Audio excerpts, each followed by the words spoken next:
Hi, it's Susie. This is going to be kind of a long one. So, this happened years ago. I would say 2011. It was a super cold day. Wintertime in Nebraska. It's ridiculous. And I remember hearing the news that it was going to be so cold that it was going to be deadly. If you were out for more than 5 minutes, you could get frostbite. More than 10 minutes, you could die. Like, just brutal cold. And I was at church. I used to go to church with a friend of mine. His parents were the preachers, the pastors. And, I used to go to church every Sunday and everything. And that day, we'd done service, and then we were downstairs doing whatever socialization we were doing. And I just had this nagging feeling, this deep down gut nagging feeling in me. It's like, it's so cold out there, people are going to die. People are going to freeze to death tonight. And it wasn't setting with me. It just wasn't setting. And I decided I just needed to go home. And so I headed home, but in that time, I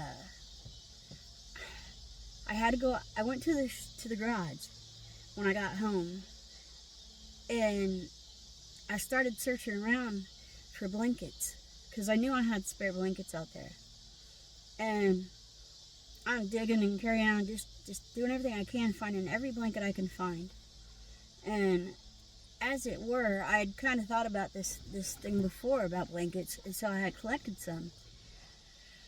And I was finding them. And it was so cold in the garage. It was so brutally cold that I was reaching a point where I couldn't feel my hands. And my truck was no help because the heater didn't work. But I'm out there and I'm finding everything I can. And I find blankets, I find a couple of pillows, decorative child pillows. And I just grabbed everything I could and I put everything I could in the back of my truck. And then I went to the apartment and I went in and I knew I had some other blankets out there in there. And I started grabbing some. And my daughter, she just had the baby, who's now 13. But she just had the baby, and she's asking me, what are you doing? Because I was frantically looking. I just told her, I was like, listen, there's homeless people out there. They're going to freeze to death, and I just can't allow this to happen. I have to do something. I have to do what I can.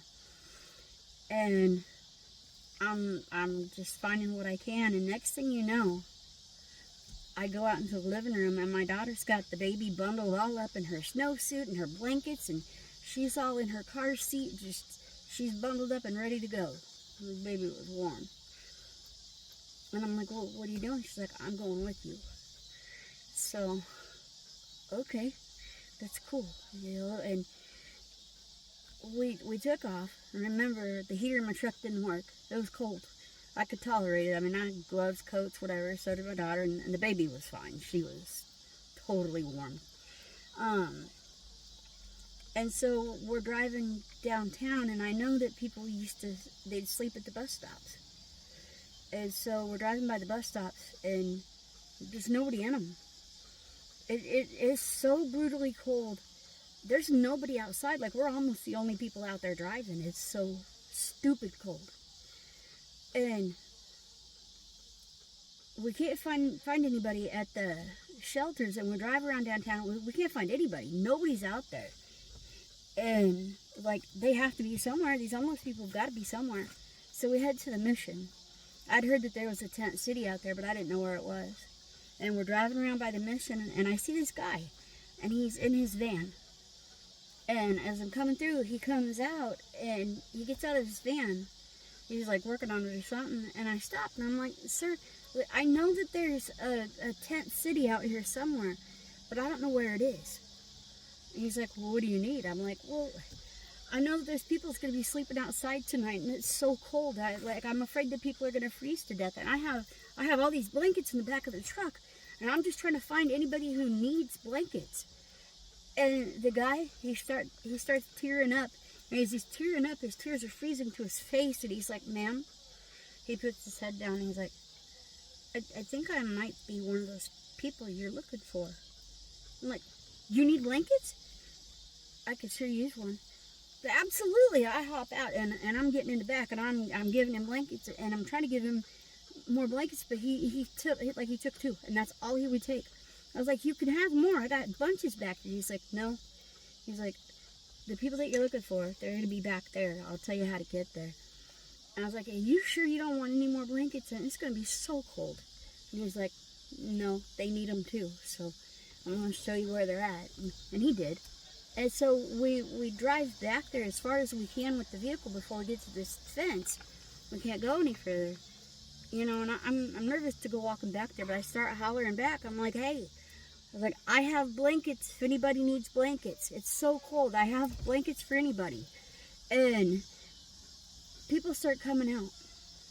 And I'm like, hey, listen, I know it's cold and everything, but I've got blankets in the back of the truck for you guys. You know, I got a lot of blankets. You guys can have them. I was like, just come and get what you need. Take what you need and try to be warm. They get their friends. And next thing you know, there's a whole crowd of people, and they're helping me get the boxes out of the back.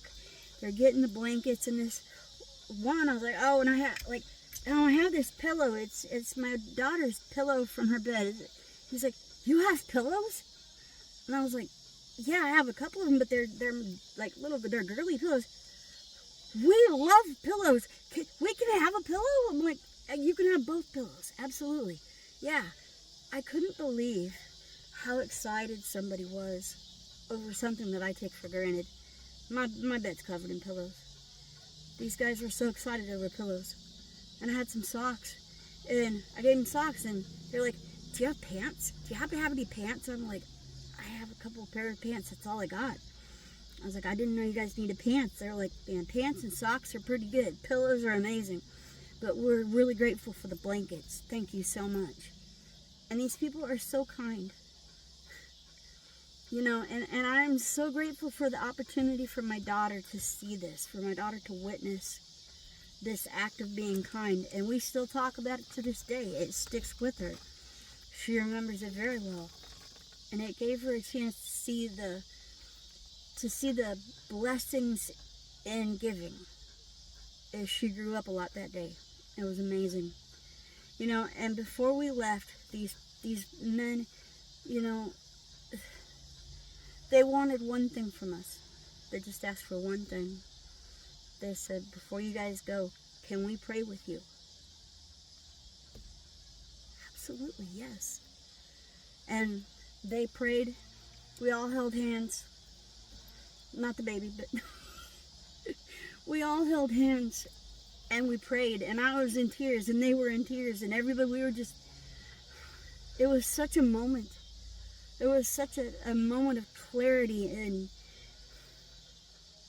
and just love for strangers, love for people that you don't even know.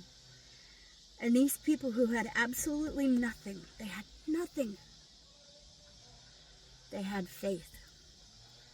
They had that one thing, they had faith. They still believed in a God, even though they were in the situation they were in.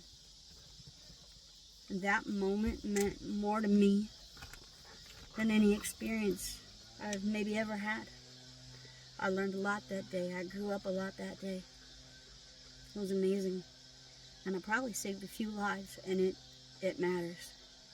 It was a long story, I know, and if you stuck with it, thank you for listening. Just another opportunity to be kind. So like I always say, be kind. And hold on, get this thing out of here. And let's see, where is he? There. He says, be kind to. That's Mr. Bailey. And he is the best boy ever. All right. Thanks for listening to me. All right. Bye-bye.